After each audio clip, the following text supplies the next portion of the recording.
I had done on this header so that it'll fit in the car properly. I'm also going to demonstrate the proper way to install a header on a big block Gen 2 Camaro. So I brought this header down to Big 3 Performance here in my hometown. So a big shout out to them for the excellent work that they did. When I brought it down to them, I explained that I needed this pipe moved a 1/2 inch.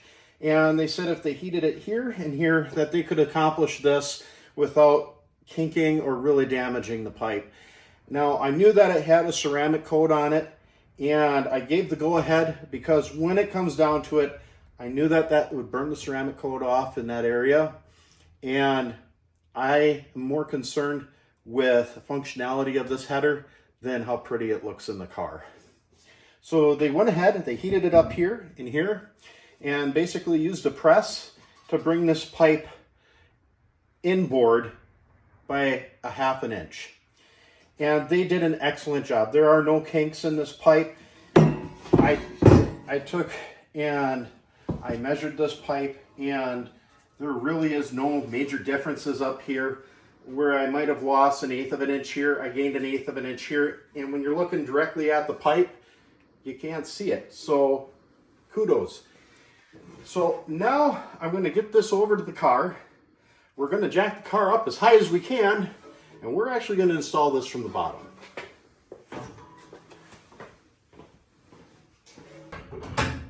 All right.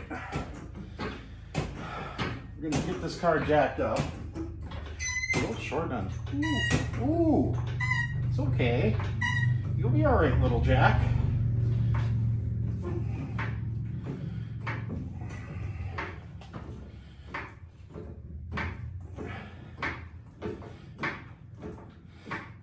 It's important to get the car up nice and high. You're going to need that clearance that header in from underneath. I already have the starter removed, so I'll have plenty of room to finagle that header around to get it under.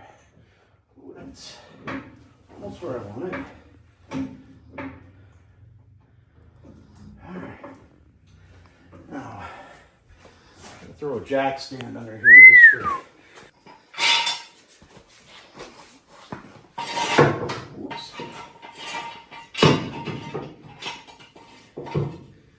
That'll do.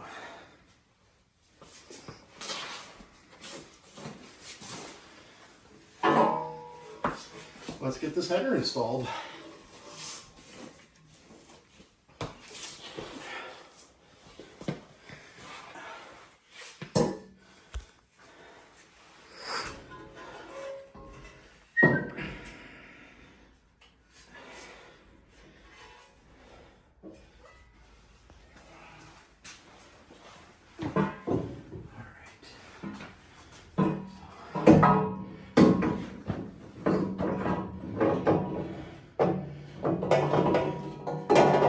Notice how that header has the flange cut out specifically just to go around that transmission here.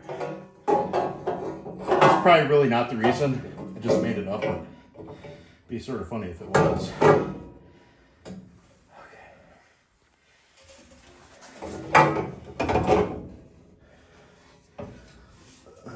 You stay.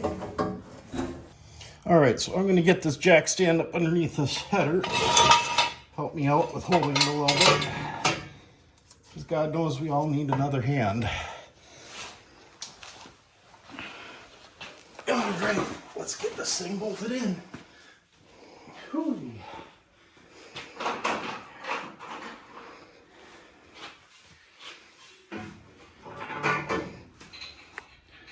Start with the outside.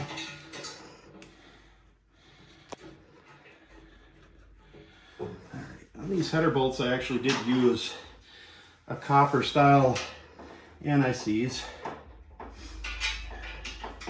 because we all know that it's hard to get header bolts out sometimes, and I find it's a little bit easier if you use a little anti-seize, but I went with a copper so that it wouldn't just totally burn off.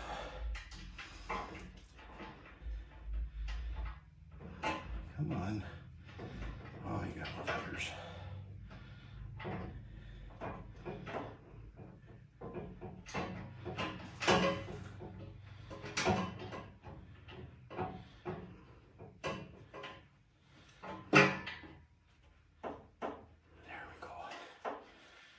All right, then we're gonna drop our header gasket in there.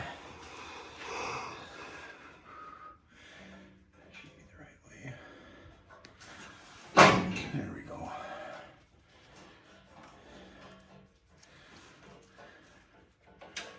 There we go. That's in.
Fun fact, I've done quite a few F-body cars, but this is actually the first one that I put a big block in. It's all happened because I owned the car for quite a while, and then I decided that I wanted to restore it. And at first I was just gonna do a nice mild numbers matching vehicle, and then I had noticed when I got the engine out that it was a GM crate motor, and well, that sort of put the kibosh on what I originally wanted to do, because it's not really what I consider numbers matching. It wasn't the original motor anymore.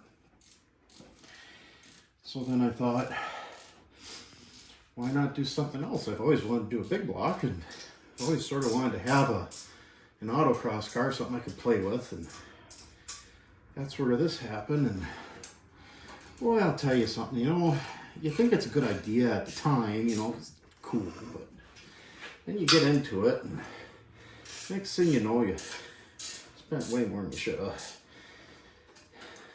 But you keep telling yourself it's for a good purpose, it's going to be fun, and I'm sure it will be. But yeah, I went down the rabbit hole on this one. And honestly, I'm sort of okay with it, I guess. I mean, it'll be fun. It'll be loud. I like loud things. Oh, wow, they did a really good job on this header. This thing is just, there's clearance for days between that frame now. All right, let's tighten these up, starting with the center and moving out.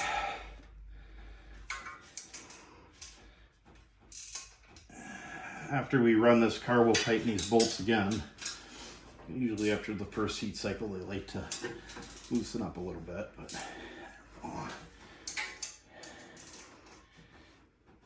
did I get this one?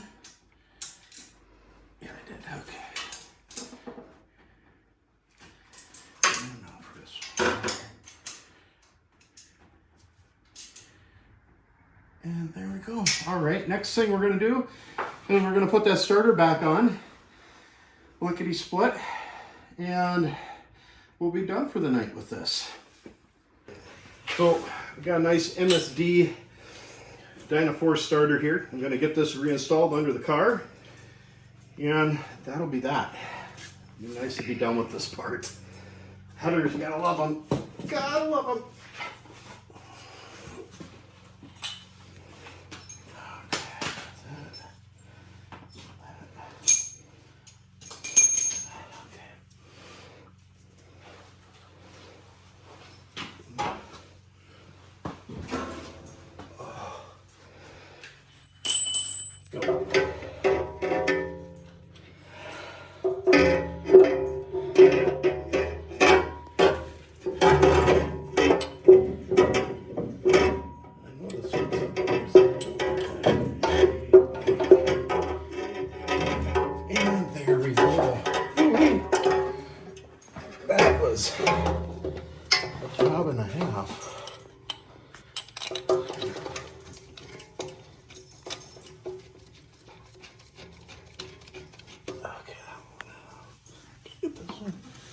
On these, I used an anti-seize on these threads too.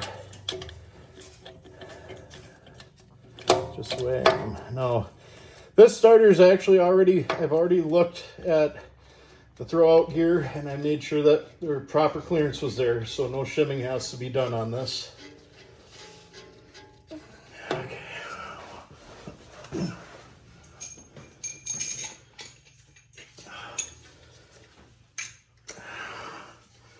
I'm gonna cheat a little bit here.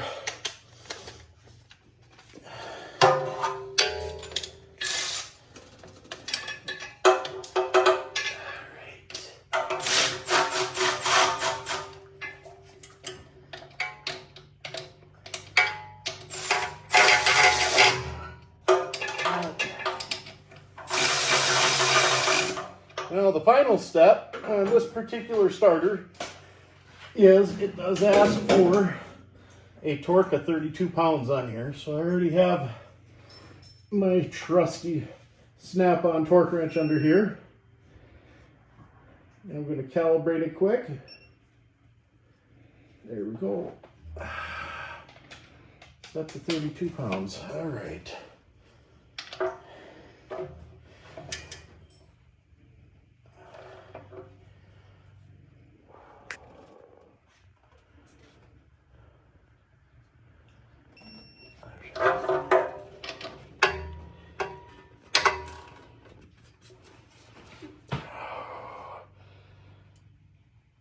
Alright, double check.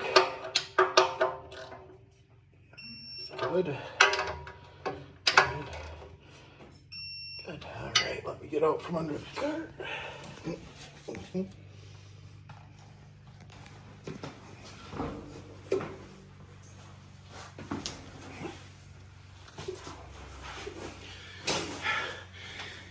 And there you have it. The header's reinstalled. Yeah, we got the starter back in. Now, if you come in and look here, there's plenty of clearance now between this frame rail right here, this frame rail here, and the header. So when this engine goes to torque over to this way, we're not going to crush this header up against the frame rail.